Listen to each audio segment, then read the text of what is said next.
Anyway, yeah, I get a lot of questions about the airplane as far as the avionics, the engine specifically. And for those that are not really familiar, this is a 601 XL. It's a B mod, which means it's got the strengthening of the wing, balancing the ailerons, a few of the things that they did with a B modification on this airplane. But what I wanted to talk about today was I want to do a couple of videos on the engine specifically, and I'm going to do one on the avionics that I'm using primarily. And the reason I want to do this is because having been a small business owner of my own at one time, I understand how hard it is to run a small business successfully and to have good customer service and what an effort that takes to pull that off. And so while I'm talking about the engine, really what I'm going to be talking about is the company that has provided this engine for me. And I bought this years ago, actually put it in another airplane, was so happy with it though, and I decided I wanted a low wing, I wanted something a little faster. And so I bought this 601 used parts. It was basically, it looked like a pile of, I don't know, rubbish when we started a couple years ago. But we took the engine out of the first airplane we built and we put it in this one. And it is a Viking 130, 130 horsepower. It's out of a Honda Fit is, I think, where they get these engines. But I just wanted to talk a little bit about the engine itself, but mostly, like I said, about the company Viking engines. They have just been amazing. I don't say a lot to them just because I've always felt like, I mean, it's nice to hear from your customers that things are going well and that they're having a good experience. But the best customer, I remember when I was working, I had a party rental company and rented a bunch of stuff. And the best customers were the ones that we delivered to, we took care of business, and you never heard from them again until it was time to rebook with them again. Or, because you knew things were going well. It was just, they used you over and over and over, and I loved that. And you weren't constantly spending time with them, addressing issues and problems and that kind of thing. Well, there was enough of that going on too, but those are the great customers I love. So I try to be as quiet as I can with them until I need something, and that's the key. When I need something from them, it is a common occurrence for me to call and either get Jan or Alyssa on the phone and not have to leave a message. And not only that, but oftentimes, and I get it, phones you can put names in now so you know who's calling, but it's extra special when they answer, "Hey Karl, how's it going?" And that's how they answer typically when I call. And I haven't needed much over the years. This engine has been amazing. I'm going to take the cowling off here in a second, show it to you. But it's been an amazing motor. Anybody that's on the fence about, do I want to order I'm not going to name all the other different types of engines. You guys all know what they are. The airplane engines versus this Honda, basically. It's a Honda motor from Viking. I'm just going to say get off the fence because you're not going to have a better experience from a company perspective, from the people you deal with perspective. It just can't happen. There's no way it can be better than this. They just do great work down there. You need a part, you need something, you call them. Mostly what I've called Jan about was technical things like, hey, I don't know about something. I don't know, whatever. I can't even think of something at the moment. But he's real quick to say, hey, what about this? And how about we try this? And what about this way? And it's fantastic to have that kind of support from a company. I've actually met Jan when he flew into a friend of mine's place. I'm in Ohio, and of course they're in Florida.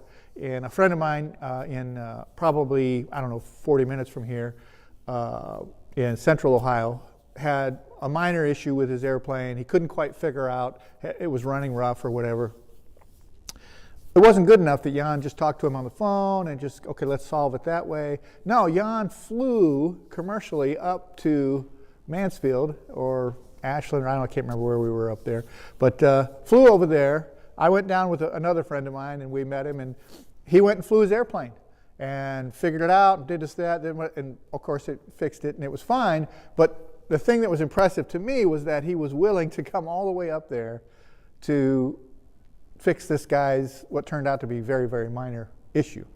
And I'm not saying, I'm not trying to put this on Jan like, you know, he has to do that with everybody, because, man, he would never get anything else done if that's all he did.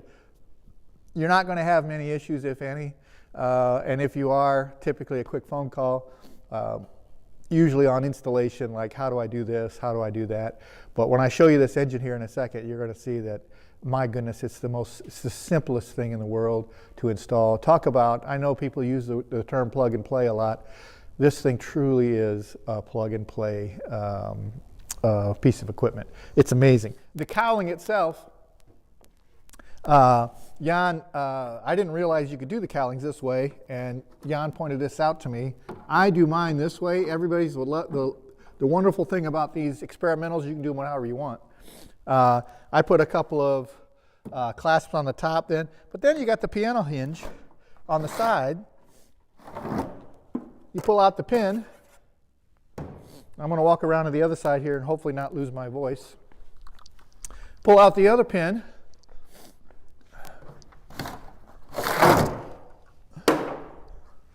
Watch out, DJ. And then pull your cowl off. Pops right off. What I've found is that whenever I go to a fly-in, a breakfast, pancake breakfast or whatever, people see the airplane. Of course, they want to talk about it. They want to have conversation and all that. Well, that's fine and all. But then they want to talk about the engine, because I tell them what the engine is. It's out of a Honda. Let me adjust this a little bit. It's out of a Honda. And they, so I have to pop the top off. Well, then when I pop the top off, forget about it. They are just amazed by just how simple it is, how great it looks. Let me show you this. Let me pull this camera out real quick. I want to show you this installation. This is a Viking 130, and you're going to find a couple of things that are maybe a little different than some others. Let me back away a little bit here. But I mean, look at how clean that is.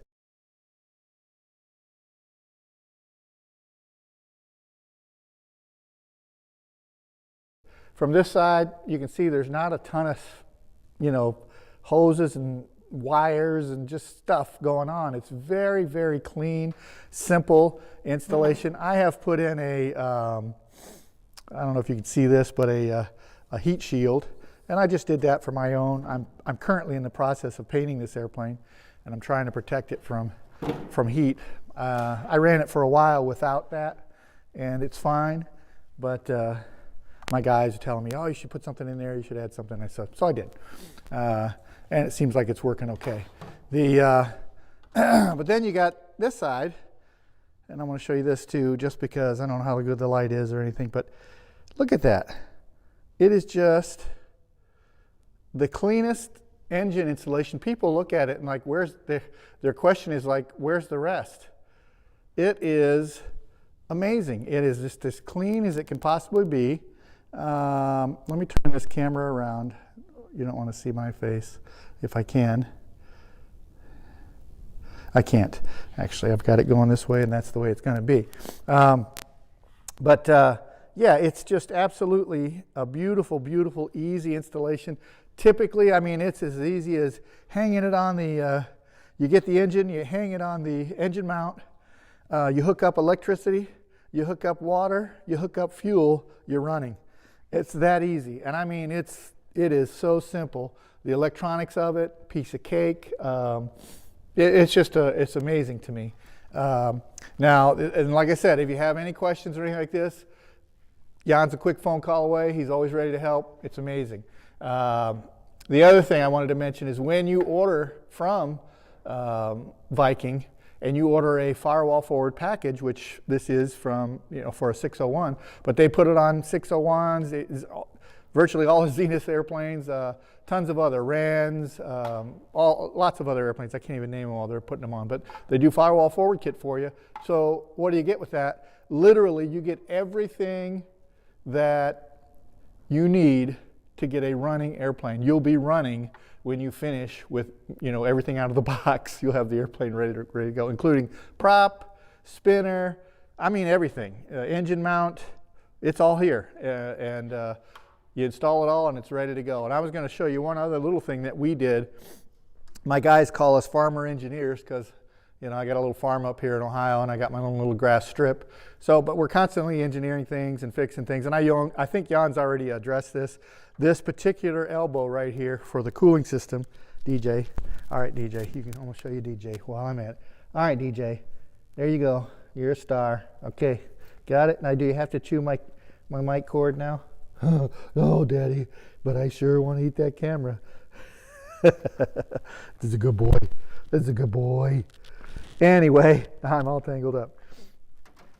What I did was, Jan, this particular elbow right here for the cooling system, it was kind of a high spot in the engine, so it was hard to get all the air out when you filled it. You just pull this elbow off and you fill it from here, and it was hard to get all the air out. And then you have an expansion bottle back here, if I can show this. Let's see here, right in there. If you can see this or not. This expansion bottle. And what happens is if you have air in the engine beyond the coolant, that air expands at a much higher rate than the coolant does. You use a waterless coolant. No pressure in this system. Beautiful. I love that. If you get a leak, it slowly leaks out. It doesn't spray it all out. So you can probably get somewhere to land that way. But what we did, just to kind of change it a little bit, is I put a little fill tube right here, connects onto the engine. So that gives me a high spot. And then I put a valve right here. All this is basically a inner tube valve that I put in this top of this elbow. So now this is a high spot in the system. So now I take the cap off of this guy, take the cap off this, fill it till I get fluid out of here, put the cap back on this one, keep filling until I get water in the bottle, start getting, or fluid, coolant in the bottle, and I know I'm completely full. There's no air in the system. And of course then I run it and make sure, run some air through, or run the engine and make sure that it heats up and everything, and there's, you know, and then it just works great. And that's just a little thing that we came up with, little corny little fix, because we were having a little bit of trouble with keeping air out of the system. And I was, but we've got that solved. I've flown it a few times since we did that. Just a wonderful setup. Okay, so back to what I was talking about though, as far as, my goodness, Alyssa and Jan and Alyssa, they are fantastic. Please, if you have any doubts about what engine to buy for your airplane, if you're in this kind of a horsepower range, 130 horse, man, oh man, I would not hesitate. The engine itself is just fantastic. We all buy engines for performance, whether that's you want to go fast or you want to climb really fast, or we all want to be fast. And this airplane right now, I've got it dialed in, and I'm still testing because I just started flying this in June. I'm at 190 hours-ish on this engine, and that includes some with the other airplane, and about 65 on this airplane. And the engines, it runs like a Timex, like Hondas run. They run like a Timex. And I'm still dialing in the prop. I've got it back to about 4,600 RPM static, which is really pretty low, you would think. But I've got a little 14-foot, 100-foot strip out here, and I'm telling you, this airplane jumps off the ground at about something less than 400 feet. I'm off the ground. And climbs like crazy. And my cruise speeds, I don't know yet. I really haven't tested. And because I'm in Ohio, haven't had really good weather to be out flying. I'm hoping tomorrow, the next day, I'm out and doing some testing and can figure out cruise speeds and all that stuff. But I'm so happy with it so far. Well, so far, I'm happy with it. If I ever have to buy another engine, I can tell you where I'm going right now. It's going to be Viking engines. First, I'm not sponsored by them. I don't get any money from them. You guys can send me a hat if you like. No, I'm just kidding. It's just that I love it so much, and like I said, I know what it is to run a small business, and I just wanted to give them a shout out when I could, because I really appreciated that when I had my business, and so there you go. And like I said, I'll be making a video probably in the next day or so on the avionics part of it with another small company that I'm dealing with, and once again, I'm just having just wonderful, wonderful results with them also. Jan, Alyssa, if you guys want to use this video, feel free, do whatever you want. Let me know when you see it. Talk to you guys later. Have a good one.